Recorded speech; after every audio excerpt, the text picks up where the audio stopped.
Aujourd'hui, je mets le focus sur Noël, mais tout ce que tu vas entendre est applicable à n'importe quel moment pour améliorer ta perception d'un événement. Alors Noël, c'est quoi? Une soirée entourée de personnes communiquant sur des canaux différents. Une période marathon où l'on se sent obligé de visiter beaucoup trop de maisons. Des enfants excités comme des puces et décompensants d'une fin d'année scolaire trop lourde. Une fatigue cumulée avec l'idée de partir léger en congé. À ça, rajoute des excès alimentaires, de l'alcool, un contexte international pas simple, et tu as un magnifique cocktail pour passer une fin d'année riche en émotions. Voici ce que sont les fêtes de Noël. Pour certains, un vrai plaisir, un moment magique. Et pour beaucoup d'autres, un cauchemar, un calvaire qui se répète inlassablement tous les ans. Cette semaine, je te propose des idées très efficaces pour améliorer cette fin d'année et pour que Noël 2022 soit bien meilleur que le Noël 2021. Aujourd'hui, c'est Nadia et moi qui allons t'accompagner pour te créer la vie que tu mérites. Une vie riche, épanouie et pleine de sens. Bienvenue sur Dépasse-toi. Je suis Sylvain et la promesse de mon podcast est simple. T'aider à te créer la vie que tu mérites. Quand je ne suis pas devant le micro, j'accompagne les personnes sensibles à se transformer. Et au fil des épisodes, je vais te partager les prises de conscience qu'elles ont eues et qui leur ont permis de s'épanouir. Tu vas comprendre entre autres comment mieux te connaître, avoir de belles relations, apaiser ton mental et trouver ta place, celle où tu te sentiras aimé et reconnu à ta juste valeur. Si tu veux profiter de tout ce que j'ai à t'offrir, abonne-toi à mon courrier privé sur sylvainviens.com. Installe-toi confortablement, je te souhaite une très belle écoute. La semaine dernière, j'animais un atelier avec mes abonnés. Il y avait des Européens, un Canadien à la pause déjeuner et une Tahitienne au lever du soleil. Avant de te proposer les 5 idées que j'aurais partagées, je tenais à te parler de Nadia. C'est une femme créative et sensible qui avance vers sa vraie place dans la vie. Pour cette séance, son objectif est de passer une bonne fin d'année avec en ligne de mire une soirée de Noël avec beaucoup d'attentes. Le premier axe que l'on aborde est sa définition d'une belle soirée de Noël. Ce que je te proposerai de faire après ton écoute. Je lui demande donc, à quoi tu verras que ta soirée a été belle? Elle me répond tout simplement, une soirée où tout se passe bien. Ce à quoi j'ai répondu avec un large sourire, une soirée où tout se passe bien, c'est quoi le tout? Et là, on a pu vraiment commencer à définir son objectif. Pour elle, le tout, c'est une soirée où elle parle avec tout le monde. Elle met en avant le relationnel et la communication dans sa vie.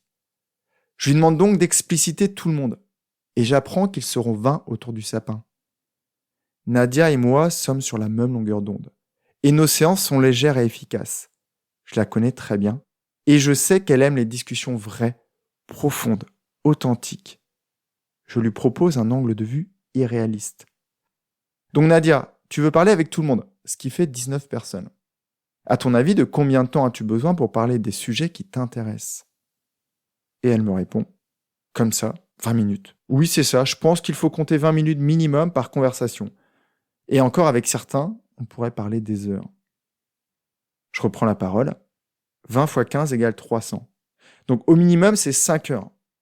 À cela, tu ajoutes dresser la table, débarrasser, préparer les plats parce que tu aimes bien aider, et continuer aussi d'aider ta sœur dans les autres préparatifs. Une moue s'affiche sur son visage. Elle ajoute des haussements d'épaules. Et elle me répond, je n'aurai jamais le temps en fait. Donc je vais continuer de la questionner. Elle a eu une première prise de conscience qu'elle n'aura pas le temps de faire tout ça. Dans ces 19 personnes, avec qui as-tu vraiment envie de parler? Et là, elle me précise les choses. Elle tient à parler vraiment avec son oncle paternel qui a connu une année très riche en rebondissements, positifs et négatifs. Elle tient aussi vraiment à parler avec une de ses petites cousines maternelles qui vient d'avoir un enfant et qui doit gérer son externat en parallèle. Comme c'est sa sœur qui organise, on a défini ensemble le fait de lui demander de la mettre à côté d'eux sur le plan de table. Là, Nadia pourra avoir un beau sourire en sortant de la soirée, car son principal besoin aura été nourri. Ou tout du moins, elle aura fait le nécessaire pour se laisser une chance de le nourrir. Et puis on a continué comme ça, et elle s'est rendue compte qu'elle avait énormément d'attentes. Et le risque de mettre trop d'attentes, ou avoir des attentes si hautes, c'est d'avoir une déception de la même hauteur, et tomber très bas se faire mal. Ensemble, on a donc précisé son intention. Et elle va se la répéter plusieurs fois avant d'arriver à cette soirée. On a aussi travaillé le avant-soirée, car Nadia a une vie active très chargée. Et dans son tribunal, la couche mentale de ses dossiers est souvent épaisse. Ce qui fait qu'elle arrive fatiguée, un peu stressée, et donc beaucoup plus susceptible. On a donc défini un plan de préparation qu'elle pourra utiliser pour les grands événements, et pas seulement Noël. En fin de séance, on a aussi visité ses anciens repas de Noël qui avaient dérapé, pour mieux comprendre ce qu'elle pouvait mettre en place pour éviter ces écueils, et pour vraiment profiter de ce repas et passer une belle soirée. L'échange que j'ai eu avec Nadia n'a rien d'extraordinaire. Très régulièrement, je vois des personnes qui ont une belle forme mi-décembre et qui, début janvier, ont pris quelques cheveux gris ou qui démarrent l'année avec le moral dans les baskets. Afin d'éviter ça, j'ai proposé un atelier à mes abonnés, j'en avais déjà parlé dans les épisodes précédents, et voici les principales idées que j'ai envie de te partager. Le premier point, l'intention et les attentes. Ce n'est pas le soir de Noël que les affaires de famille non résolues vont s'éclaircir. Ce n'est pas le moment de débattre de l'efficacité du vaccin avec ta tante Bernadette, ou de l'intérêt de la chasse avec ton oncle Olivier. Ce n'est pas non plus le moment d'expliquer à ton cousin Édouard que rouler tout seul dans une Tesla de 4 tonnes, ce n'est pas vraiment écologique. Si tes interlocuteurs sont ouverts au débat, pourquoi pas? Mais souvent, ça risque de déraper, surtout si ces discussions ont lieu après quelques verres. Donc définis-toi une attente réaliste et claire. Par exemple, je veux parler avec les personnes que j'apprécie et ne prendre que le positif de la situation. Si tes relations familiales sont médiocres, n'arrive pas en te disant que la magie de Noël va tout arranger. Ça, tu peux le travailler le reste de l'année, en tête-à-tête avec les personnes. Et je crois que tu peux trouver plusieurs épisodes pour t'aider à faire ça.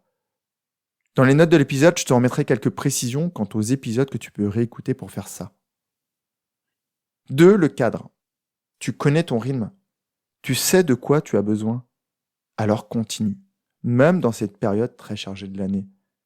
Tu sais très bien que si tu ne fais plus de sport, tu es plus tendu. Alors, amène tes baskets, ton short ou ton maillot comme je vais le faire.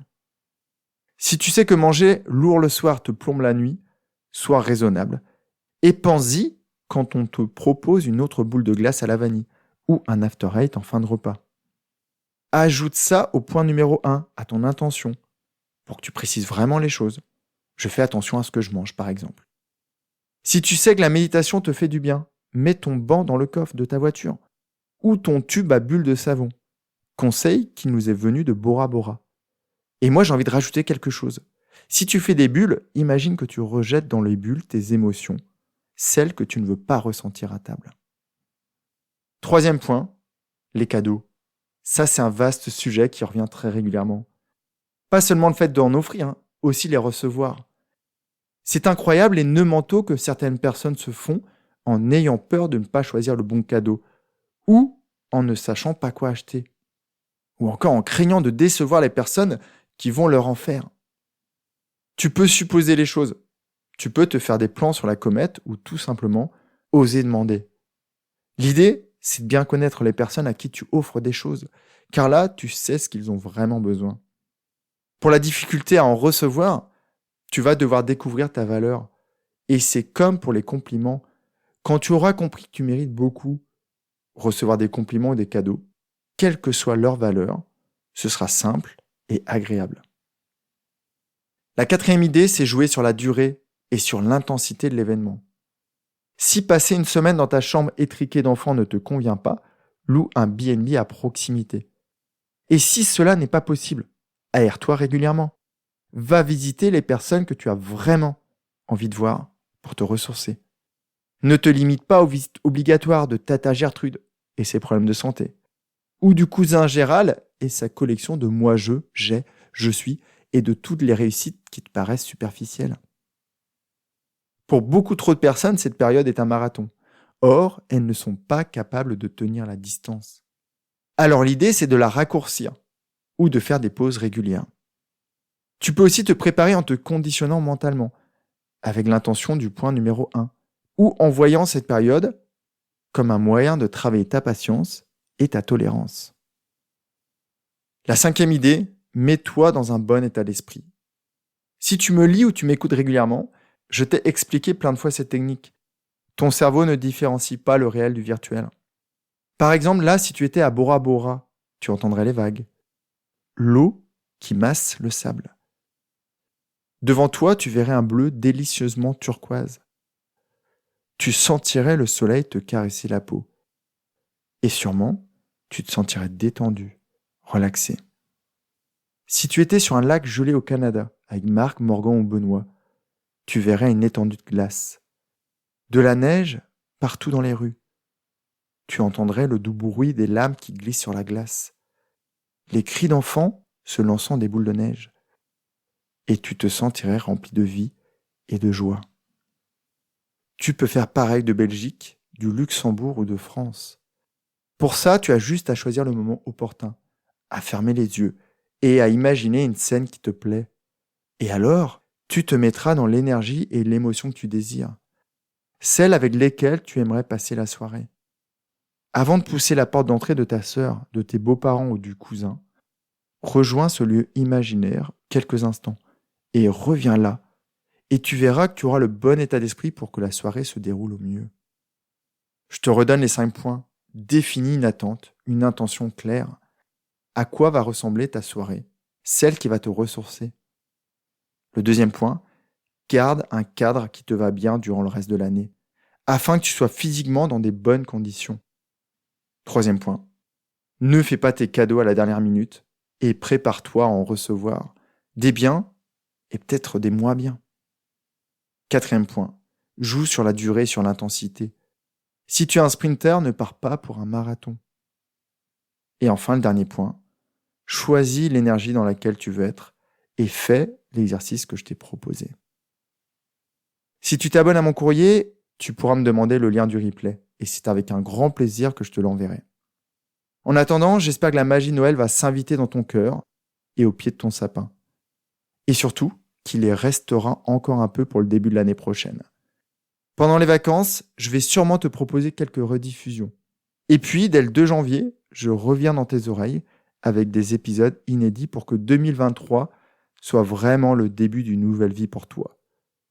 Si tu ne l'as pas déjà fait, je te propose de te questionner, de rêver et de voir à quoi ressemble cette future vie. Si tu as aimé cet épisode, il plaira sûrement à un de tes proches, alors pense à le lui partager tout de suite. J'espère aussi qu'il te donnera envie de me laisser un avis 5 étoiles sur ta plateforme d'écoute. On se retrouve jeudi dans mon courrier pour faire encore un pas de plus vers la vie que tu mérites. Prends vraiment bien soin de toi et passe une très belle journée. Bye bye.